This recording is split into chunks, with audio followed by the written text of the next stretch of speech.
Yo, I swear, if you throw that blue shell, I promise you, bro, coming for. Hey, done, done, done, done with it. Whatever. What's up, guys? It's your boy, the Overlord, here, back with another YouTube video for you. Today we're gonna talk about Endgame a little bit. I know it's been out for a while. Everybody's seen it. Who's really gonna go watch it? And this is a video that me and Big AR have been trying to make for a long time now. But as you know, because of some of our physical and emotional things that have been going on, we've never really had a chance to get together and be able to make this video. So I'm gonna go ahead and front run it for y'all. We're probably going to do like a review later on about it and drop some other stuff for you. But as of right now, I'm going to do something a little different. It's going to be top 10 questions about Endgame. So I'm having a little handy dandy here because not all the questions that are here are mine. Some of them are from a friend of mine named Renee. Shout out to Renee. Appreciate you for some of the questions that you gave. Some things I didn't really think about. But for me, if I had to rate Endgame right now, I'd probably give it like 6 or 7 out of 10. If I'm going with like full emotional pull of it, when everybody comes back type of thing, or when you see all of them, trying to get the gauntlet to, whatever. Like if I had to go in, or with Tony and Peter, hugging it out, because he lost him for 5 years. If I had to throw like all the emotion and stuff like that into it, I'd give it like I said, a 6 or 7 out of 10. But if I had to go straight movie, none of that emotional stuff, just like what actually occurred, what I got from it, where it advanced to, I'd probably only give it like maybe like a 5 or 6. But I'm gonna give it like a solid 7 out of 10. As far as like movie wise for me. Let me know what y'all think about the movie, and if y'all have any questions about, the stuff that went on in the movie. Go ahead and leave those in the comments below. I'd love to see what y'all thought, or what y'all didn't get, or whatever, and we're able to converse with y'all back and forth about maybe even argue about some of the points that were made in the movie, or some things that happened. I love getting into debates like that. But let's go ahead and get into our list. Coming in number 1, is Loki still alive?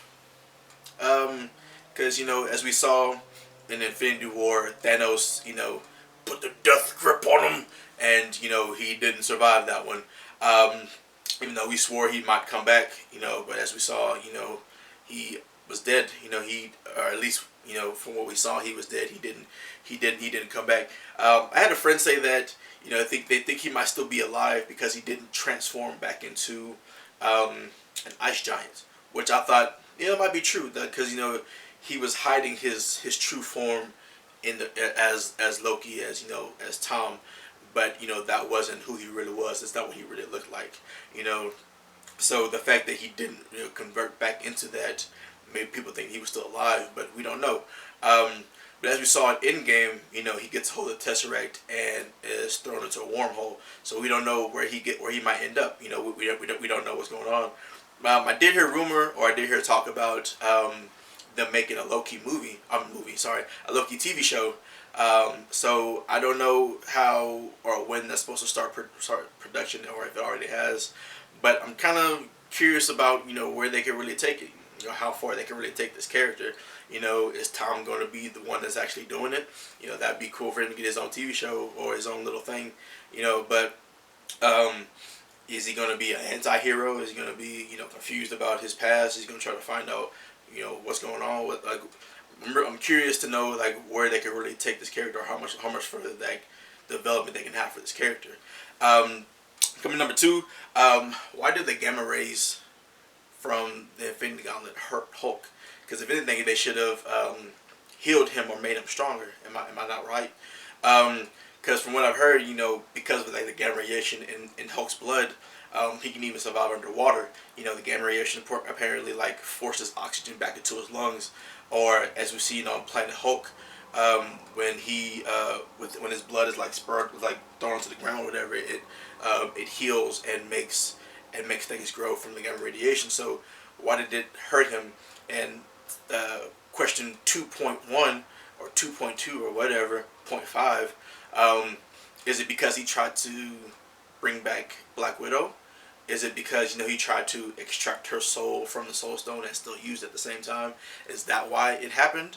I would like to get a little clarification on why he is in a sling right now, looking like I just got hit patient. Coming number 3, was the time travel stuff really explained? Or was it just kind of yada yada? Did they throw like a lot of references to like other movies? And be like, we're not going to do it like this, but then almost kind of do it like that. Is it truly explained like what really happens? Why when they go back and they alter that timeline, how come it, like, even though they go back into their past, how come it doesn't change things that how come they don't go to a future that is different and then able to bring it back and then change it. Do you know what I mean? Like with that whole Biff paradox from Back to the Future, where Biff goes back into time, gives his old self the almanac, and then is somehow able to go to a future that hasn't been changed yet, even though time still flows that same way. I felt for me it was just kind of yada yada, not really explained, and that's why I get from a lot of people. Coming to number 4, did Strange see an alternate universe or an alternate timeline? Because in like different universes being parallel, but they don't intersect in a way to where like at this point they converge, and then that's what happens. Or is it like a timeline where he can't say certain things or do some things that he to change it? Because if that's the case, then him seeing into the future always would have had to be concrete. It would have always had to been like that for them to get the exact desired result that they got. So like when and where did he look into? For me it never like explained which it is. They talk about the multiverse, talk about all the other stuff, but like, are they using multiverse as in like multiple Earths, or are they using multiple timelines? And I can't. For me, I feel like DC does a better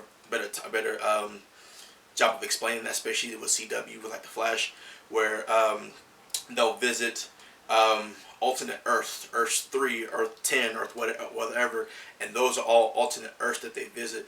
But the way that the MCU does it, it always seems like it's alternate timelines and not alternate Earths. But if it's alternate timelines, again, there always had to be a point where he did something certain, and it had to be concrete for things to progress further. Coming in, next one is, why did we not really get closure on what happened between Hulk and Banner? It's kind of in the last movie, he's trying to get Hulk to come out. Hulk's like, no, I'm not gonna come out, whatever. And we get, then we get, Hulk Ruffalo instead of an explanation of why it happened. It's just like, oh yeah, we fixed it. We're not fighting anymore. Yeah, we're good now. But like, what happened though? I want closure. Like it didn't show anything. It just snap. No pun intended. And they're fixed. I want to know what they went through. I want to know what happened. And then like another side question is like, didn't like Banner already kind of accept the Hulk a little bit? You know what I mean? Like, because for me, Ruffalo is not really the best, Banner or Hulk for me. If I had to choose one, I would go for Edward Norton. That's my Hulk. That's the Hulk that I like. That's the movie that I liked. But if you remember at the end of that movie, Banner is sitting in a cabin in the woods. Cabin in the woods. Anyway, so he's sitting in the cabin in the woods, and he's meditating or whatever, and then like you see his eyes glow green. Wouldn't that be like a reflection of like an inner reflection, or like a embracing his power, embracing the Hulk, embracing all that, to be able to use that? Even in the first Avengers movie, Ruffalo is seen just transforming and not really have to like have to have something crazy happen or whatever for him to like become the Hulk. He just kind of was hulking out, and isn't that an embrace in itself? He said treating the Hulk like he was a disease or something like that, but was he like okay with him at one point, but then like it changed? It was because like the scepter, what changed that Banner no longer accepted the Hulk as what he was, to be able to embrace his power. Next, why did they abandon the notion of Vision being able to to be able to function without the stone. In Infinity War, we see them. You see, Shuri, which I didn't even know who. I didn't even know she died.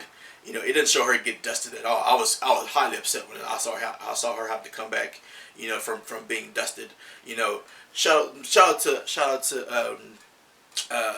the actress that plays Shuri, which for some reason I lost her name right now. But shout out to her. Like we didn't know you was gone, baby. If we didn't know you was gone, we'd have had justice for Shuri. You know what I mean? So, but how come they abandoned the notion of Vision being able to work without the stone? Is it because they didn't be able to separate all the things at the time? But Vision's original color in the game, and all the stuff was like he was white, he was clear. So when he lost all of his color after the stone was taken off, I thought, okay, he's gonna be just a combination of like Banner said of Jarvis, of Tony, of him, and be able to do all this other stuff, but just not be able to use the beam that he emitted from his head, or some other stuff, but be able to still function and still be part of the team. How come they kind of just yeah, we kind of brought that up, and then we're like, nah, forget it. Did the actor not want to come back? What? Give me some kind of closure on that. Next is, why was Captain Marvel hyped so much to do almost absolutely nothing in the movie? I know they filmed Endgame before they filmed Captain Marvel, so she wouldn't not really know anything about her character. But whose fault is that? They kind of gave us, they kind of made it seem like, Captain Marvel's coming in and wreck shop, and she did nothing.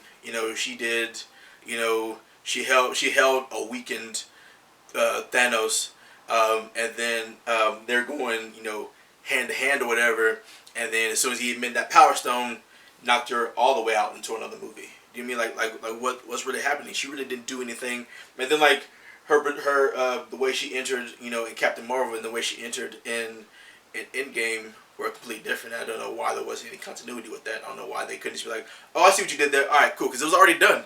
It was already in post production. Like, how come those two couldn't match up? I don't know.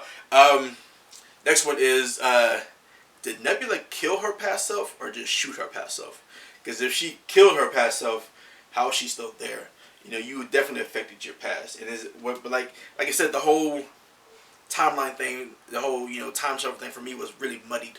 There was nothing clear about it for me. And again, did she kill herself or did she just wound herself? If she wounded herself, where are they keeping Nebula 1? And how come Nebula 2 doesn't have that scar? I get that, and the whole shooting her, even though they might have for us as humans may think it's a vital place, but she's an alien. Also, she's more machine than she is organic. So just because she was shot doesn't mean she died. Doesn't mean she only has one heart. Doesn't mean she has a heart in that place. Doesn't mean she has a heart at all. Jellyfish don't really have hearts. They just have brains and stuff like that. So I mean, just because it's not anatomically correct for us doesn't mean that it didn't work out for her. But I'm just trying to figure out, where is this other Nebula? Where is Cap number 2? Or Cap 1, I should say. Where is the other Captain America?